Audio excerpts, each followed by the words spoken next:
23. The next day, it was questioned before the Supreme Court likewise, and until today, there is no restraining order. That's why last week we decided to proceed with the printing of the official ballots. We printed up to yesterday 3 provinces already, the provinces of Basilan, Tawi-Tawi, and the SGA, the 8 municipalities of the Special Geographic Area. So ngayon po, we started already with the printing of the Maguindanao South and Maguindanao North. We're hoping to be able to finish all the printing of the ballots, the more or less 2.3 million ballots of the Bangsamoro until completed kasama ang verification September 15, Madam Chair. Doon naman po sa issue ng peace and order, wala po kaming nilalagay under COMELEC control sa buong probinsya. Originally, noong May 2025, we placed 2 areas under COMELEC control, the municipality of Buluan and the municipality of Datu Udin Sinsuat. But because of the general peace and order situation after the declaration, we are going to lift the order placing these 2 municipalities under COMELEC control. So far po, doon sa paglalatag namin ng gun ban, including the checkpoints, wala pa rin naman po kahit na untoward incident. But the rights of the people are being observed dito sa mga checkpoints natin.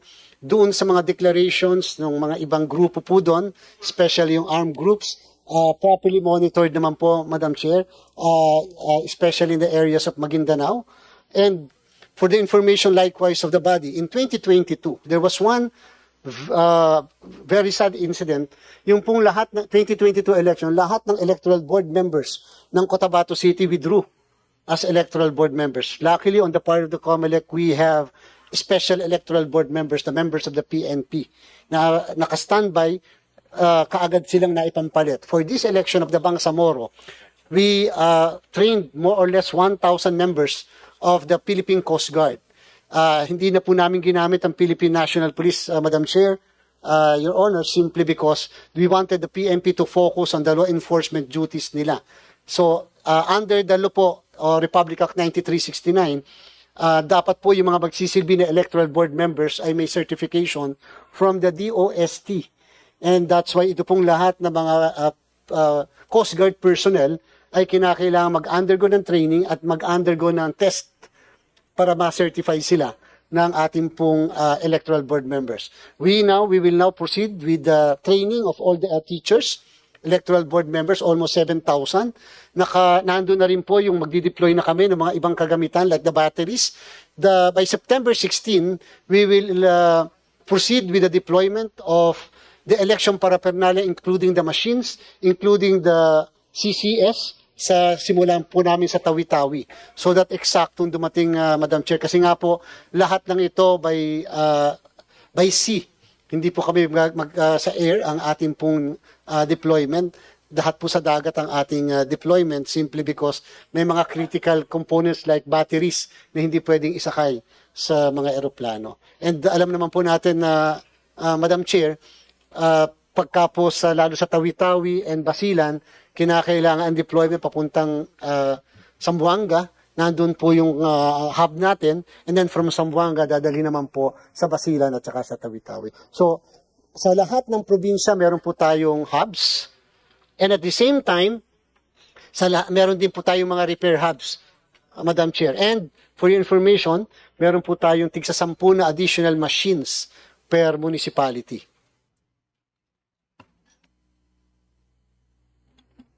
Thank you, Madam Chair. Thank you, Mr. Chairman. This representation would just like to know from the chairman kung sufficient ba yung funding for this election sa BARM. Yung budget po, Madam Chair, ay kinuha namin doon sa binanggit ni Honorable Congresswoman Laila de Lima. Doon po sa naibigay sa amin sapagkat hindi po kami binigyan ng dagdag na budget for the Bangsamoro. Kung natatandaan po, Madam Chair, supposedly, the Bangsamoro parliamentary election ay simultaneous with the national and local election. Nung magkaroon po ng batas resetting it from May to October 13, wala po sa batas yung dagdag na budget sa komisyon. So, namumblema po kami ng malaki kung saan kukuhanin ng 2.7 billion. And then luckily, doon po sa naibigay sa amin, may natira po doon. Ang sabi na lang po sa amin ng DBM, gamitin nyo na lang yon, although may paggagamitan dapat kami para sa preparasyon sa 25 at saka sa 28 elections. So, ginamit na lang po muna namin yung budget na yon, Madam Chair. Thank you, Mr. Chairman, Madam Chair. Yung kasama na ron yung budget ng mga teachers natin. Kasi sinabi mo kanina na nagkaroon kayo ng problema nung national election. Yes, Madam Chair. Lahat po ng teachers sa Bangsamoro ay mababayaran natin ng may dagdag na honoraria.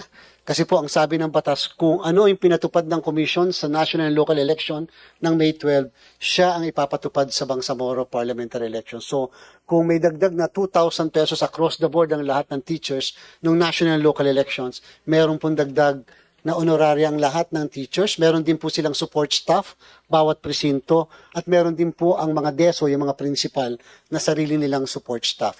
Yan po yung mga mawawala sa barangay and SK elections, Madam Chair. Thank you, Mr. Chairman, Madam Chair. Madam Chair, dapat masustain natin yung peace and order sa Bangsamoro dahil dapat maingat tayo kasi once nagkaroon tayo ng problema rito, baka hindi natin makontrol ito. Pero alam ko naman na yung mga taga-BARM, kaibigan ni Chairman, pwede naman kausapin siguro na mag-eleksyon lang sila. Maraming salamat. Maraming salamat, Madam Chair. Thank you so much po.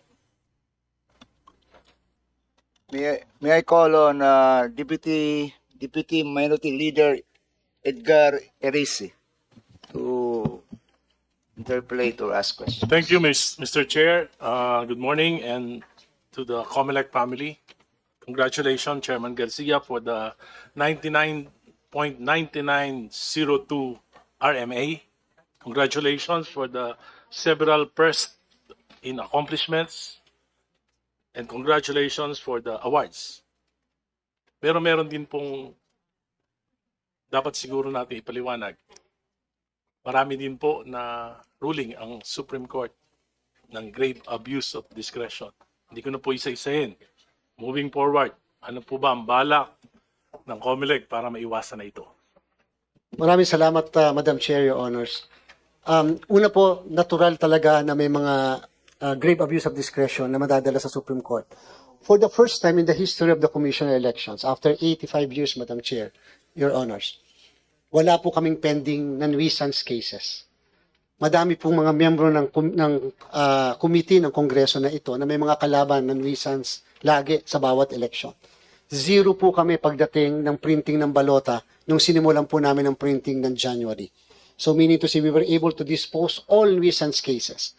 Alam po namin, when you dispose something immediately, usually po yung mga nuisance cases, Madam Chair, Your Honors, nare-resolve po yan after the election na. Nakakasama na yung pangalan ng kandidato sa balota. Ngayon po, mapagmamalaki namin, wala po kaming nuisance case na pending nung magsimula kami ng printing. However, tama po ang kagalang-galang na miyembro ng committee na ito. Nung po magsimula kami mag-print ng balota, Madam Chair, may isa pong national candidate ang pumunta sa Supreme Court na na-declare ng COMELEC as a nuisance candidate. And nakakuha po siya ng restraining order. Sa mga local candidates, wala po kami sanang problem, Madam Chair. Kasi sa local, hindi pa po kami nagsisimula na mag-imprenta doon sa mga pumunta sa Korte Suprema.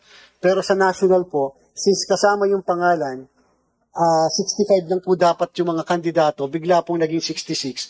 We have to reprint the ballots in order to include that particular candidate. Ano po sana ang solusyon? We're hoping na napakaganda po ng tanong. Ang solusyon talaga po sana, early filing ng candidacy.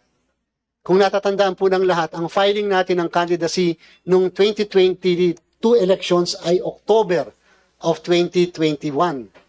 Dahil nga po sa pagpiprint ng mga pangalan ng kandidato. Noong po nakaraang election ng 25, nag-filing po tayo ng October of 2024.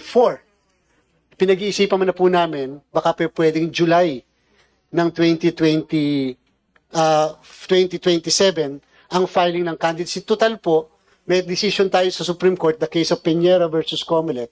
Like for example, you will be filing your candidacies. You are not yet considered candidates. Kaya lang, yung mga may hawak ng appointed position, they are now deemed resigned upon the date of the filing of the... Importante po yun, Madam Chair, sapagkat, Your Honors, kung mas maaga namin mariresolve yung mga kaso, kung may TRO laban sa commission, mas maaga po namin maaayos, na baka hindi pa kami mag-iimprenta ng balota. And last po, Madam Chair, we informed the Supreme Court that we are going to start already the printing of the ballots. But of course, despite that, without in the exercise of its jurisdiction, nag-issue pa rin po siya ng mga restraining order, and we respected all restraining orders, Madam Chair. In 2019 and 2022, Madam Chair, nag-issue ang Supreme Court ng mga TRO, hindi po tumalima ang COMELEC at that time. The COMELEC proceeded with the printing of the ballots. In this election, we respected all the TROs of the Supreme Court. Mr. Chairman, I don't want to belabor the point that hindi lang po sa mga issue ng cancellation ng candidacies, kundi marami pang iba na nagkaroon po ng ruling ang Supreme Court ng grave abuse of discretion. Sana po ay hindi na maulit ito. Yes, Madam Chair, we definitely po. At alam ko po yung binabanggit ng honorable member of this committee. The Supreme Court even said that prospective ang application, and they're hoping that this time the COMELEC will be able to correct, lalo na sa issue ng procurement. And we are so happy that Congress is able to enact already the new Procurement Act, Madam Chair. Thank you, Mr. Next question. Have you paid Miro? How much was the total amount paid? At magkano rin po yung binawas sa kanila because of the some partial termination of some items in their contract? Madam Chair, sila po ay naka-milestone 12. Hanggang ngayon po, Madam Chair, ay nasa milestone 7 pa lang po yung nababayad namin sa kanila. Wala pa po yung malaking portion, which was actually the printing of the ballots and the machines, etc. So meron pa po sila sa aming napakalaking collectibles, milestone 8 to milestone 12, Madam Chair. Is St. Timothy Construction no longer part of the Miro joint venture? Wala na po siya, Madam Chair. We stood pat on our ground. We said that if they will not withdraw, we will be filing cases against them. When the supposed alleged owner of St. Gerald ay nag-file ng kanyang candidacy as mayor of Pasig, we talked to them that they will have to withdraw from the joint venture, Mr. Chair. Madam Chair. Mr. Chair, paano po kayo nakalusot sa TWG at sa pre-qualification kung dami po yung mga incorporators ng St. Timothy Construction? Madam Chair, maraming salamat po. Ang lumalabas po, yung may not blacklisting pero yung nagkaroon po ng kaso ay yung St. Gerald. Lumalabas din po at alam ko po masasama yan sa investigasyon ng kagalang-galang na Kongreso by beginning tomorrow. Iba po kasi yung incorporators ng St. Gerald sa incorporators ng St. Timothy. At yung pong St. Timothy, Madam Chair, nagkaroon po kami ng background check. Meron silang mga 126, if I'm not mistaken, na projects sa government at that time. At wala po silang blacklisting, wala rin po silang case. So, base po sa ating old, yung po kasing procurement natin, Madam Chair, ay nangyari nung old procurement law. At tama po kayo, walang choice si Commission sapagkat we will have to accept yung po kasing tinatawag na NFCC na masyadong malaki. For example, kalahati, 50% ng amount ay dapat merong isa.